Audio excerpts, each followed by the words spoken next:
You know, for 9 seasons back in the 90s and beyond, there was one show that did more than just define a decade. It totally changed how we talk about secrets, about lies, and about the government. That show, of course, was The X-Files. And it basically handed a whole generation a brand new language for paranoia while telling one of the most ridiculously complex stories ever put on television. This was it. This was the show's promise, its whole vibe, its central mystery. The truth is out there. And that simple little phrase, it just perfectly captured the suspicious, questioning mood of the 1990s. This was a time when the old enemies were gone and people started looking around wondering, okay, so what's lurking in the shadows now? So why did this show hit so hard right at that exact moment? Well, to really get The X-Files, you've got to understand the specific anxieties of the time it was born into. Think about it.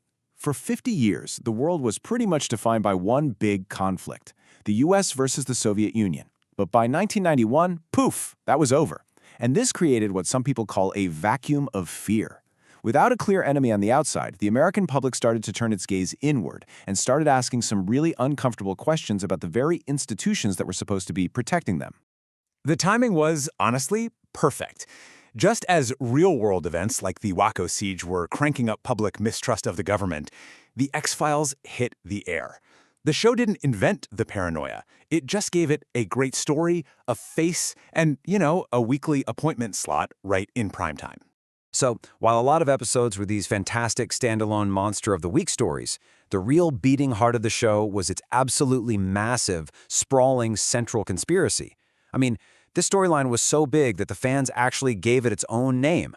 And they called it the Myth Arc. You have to remember, back then, most TV was pretty self-contained week to week. So telling one continuous story over entire seasons was, well, it was revolutionary. It peeled back the layers, piece by piece, to show that humanity was caught in a secret war that had been going on for 50 years. And the enemy? Not just up in the stars, but right there in the halls of power, making secret deals to sell out the entire planet. And here's the crucial thing. This wasn't just some simple invasion with spaceships and laser beams. Oh no, this was a long, meticulously planned biological takeover. It all started with an ancient alien virus that was here long before we were. Then, in 1973, a secret group of powerful men just straight up surrendered to the aliens. They agreed to help get everything ready for the final colonization, which was ominously set for the end of the Mayan calendar in 2012. And this is the colonists' #1 weapon, a sentient, creepy black oil called purity. But it's not just a disease, it is the alien. It gets in a host, takes complete control, and then it starts to grow a new alien life form, basically consuming the human from the inside out. Which means their plan for colonization was actually repopulation, with us as the very, very unwilling incubators. And just to make it more complicated, this wasn't just one group of aliens. It was basically a whole galactic conflict playing out on Earth. You had the main bad guys, the colonists, using their black oil, but then you had a mysterious rebel faction fighting against them. To keep everyone in line, there were these deadly, shape-shifting bounty hunters. And eventually, the humans in on the conspiracy created their own nearly indestructible super soldiers to infiltrate governments. It was a lot to keep track of. All right, so who was trying to navigate this absolute maze of conspiracies? Well, that would be two of the most iconic characters in TV history. On one side, you have Fox Mulder, the believer. His whole life is driven by this desperate quest to find out what happened to his sister, who he believes was abducted by aliens. He wants to believe. On the other side, you have Dana Scully. She's a medical doctor, a hard scientist, and she was literally assigned to debunk all of Mulder's work. This whole dynamic, faith versus reason, belief versus proof, it was the engine that powered the entire series. Now, the main human bad guys were the Syndicate, and this shadow government with guys like the mysterious cigarette-smoking man. They weren't just your typical power-hungry villains. They were collaborators, sure, but they were doing it because they truly believed the alien invasion was unstoppable. Their whole plan was this incredibly desperate gamble. Let's help the aliens take over, and in exchange, they'll let us live.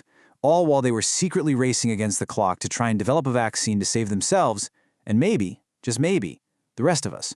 But Mulder and Scully weren't totally alone in their fight. Their most trusted, if a little weird, allies were the lone gunmen.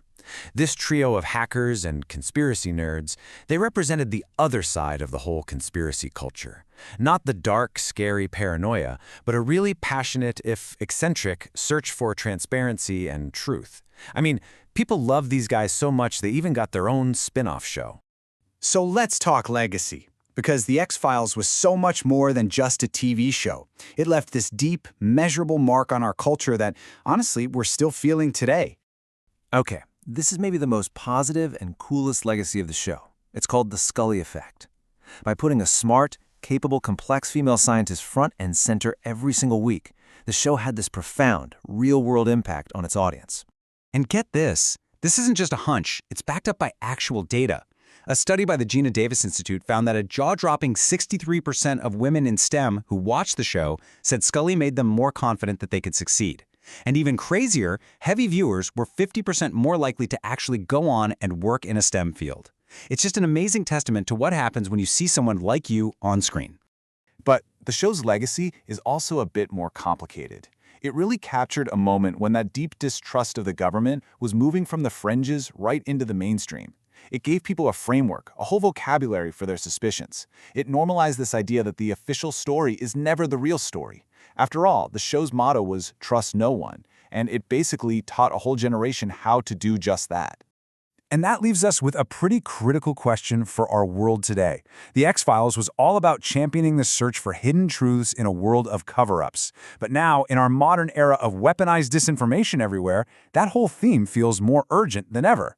The show told us to question everything, which is good. But what happens when that questioning never, ever stops? Where do you draw the line?